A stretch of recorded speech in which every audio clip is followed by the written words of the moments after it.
Finding your first job might feel like navigating a maze blindfolded, especially in 2025, where the need for fresh graduates with 25+ years of experience dominates the process. I've been through the same grind myself, and I've seen what works and what doesn't. In this video, I'll show you how to stand out from crafting the perfect resume to using tools and networking in ways that actually work. So, by the end of this video, you'll have a clear step-by-step game plan to not just apply for jobs, but hopefully get one.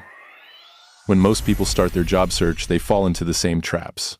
They mass apply to dozens of roles or using the same generic resume for every application. Then they wait and wonder why no one responds. As simple as it sounds, that's actually the problem. It's simply not knowing how the modern hiring process works. You see, most companies use applicant tracking systems to filter resumes. These systems automatically reject applications that don't match specific keywords. So, even if you're perfect for the job, your resume might never even be seen by a human. Meanwhile, studies show that 70 to 85% of jobs are filled through networking, not online applications. Therefore, if you're relying solely on job boards, you're missing out on most opportunities. But don't worry, this isn't as overwhelming as it sounds.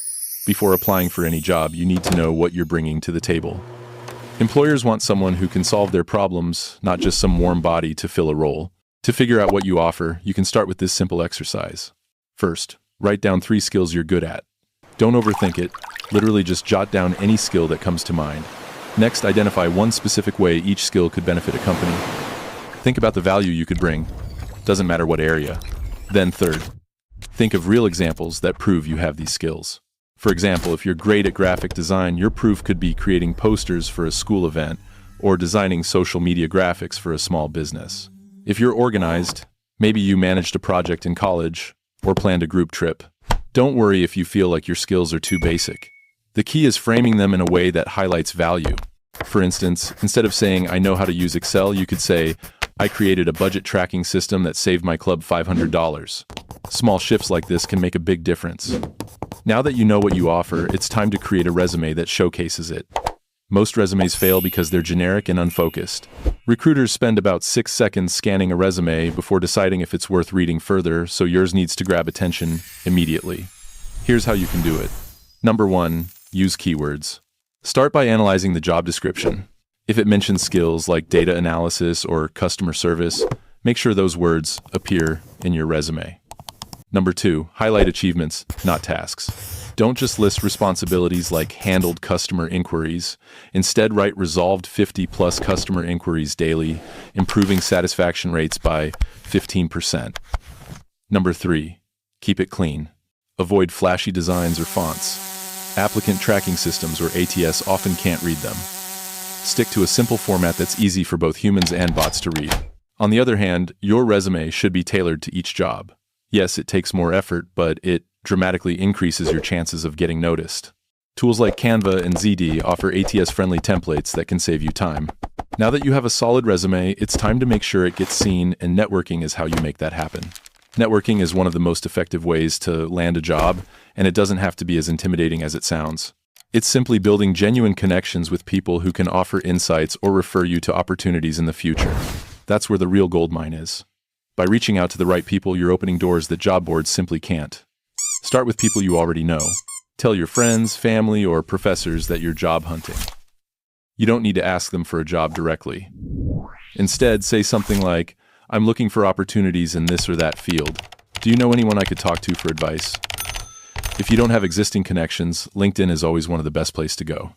Personalize your connection requests by mentioning something specific, like a project the person worked on or an article they shared. Once they accept, ask for a chat to learn about their career. These conversations often lead to referrals or valuable insights. Social media and even AI are no longer just options in your job hunt. Tools like ChatGPT can help you improve your resume, write personalized cover letters, or even prepare for interviews.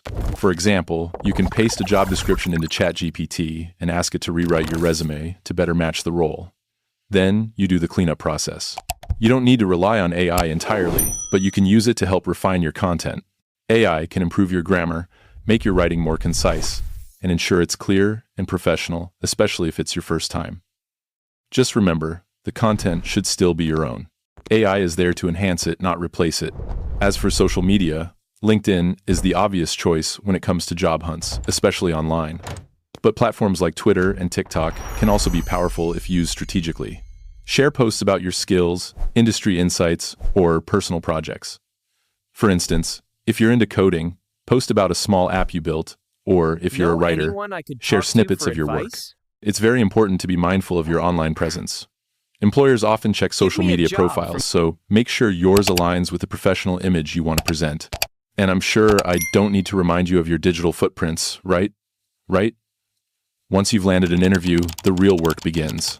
Remember, the goal is not just to prove you're qualified, it's to show you're a great fit for the team.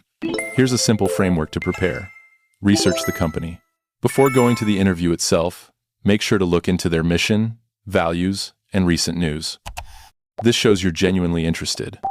Practice common questions.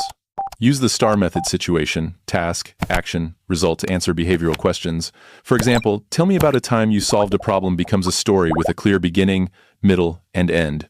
Ask questions. Interviews are a two-way street. Ask about the team's dynamics, challenges, or what success looks like in the role. In the end, preparation is key. The more you practice, the more confident you'll feel walking into that room or Zoom call. But even if you've nailed your answers and made a great impression, what happens next can make all the difference. Here's where staying on top of things and following up properly can set you apart from competition. See, most people think the process ends after the interview, but following up is just as important.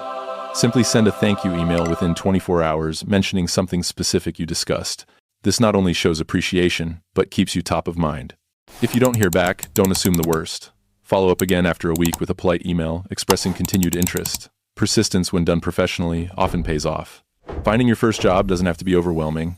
With the right strategy, knowing your strengths, tailoring your resume, leveraging tools available, networking effectively, and nailing the interview, you can pretty much take control of the process.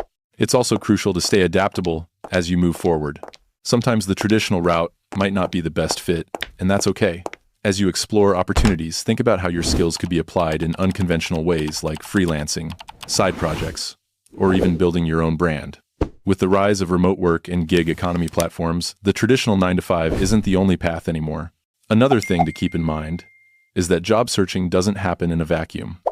Stay open to feedback, learn from your experiences, and keep improving. That could be tweaking your resume or adjusting your approach to interviews. Every step you take matters. The key is consistency, not perfection. There's no shame in finding a corporate or traditional job either. Even in today's world where many are self-employed or making money online, the job market is broad. And whether you're aiming for a traditional position or a more flexible career path, your skills are the foundation. Focus on building them, and the right opportunities will follow. Now, once you've got a game plan for your job search, you might realize that getting started is the hardest part. But that's where momentum kicks in. And if you're struggling to get going or keep yourself on track, here's another video that will show you exactly how to stop putting things off.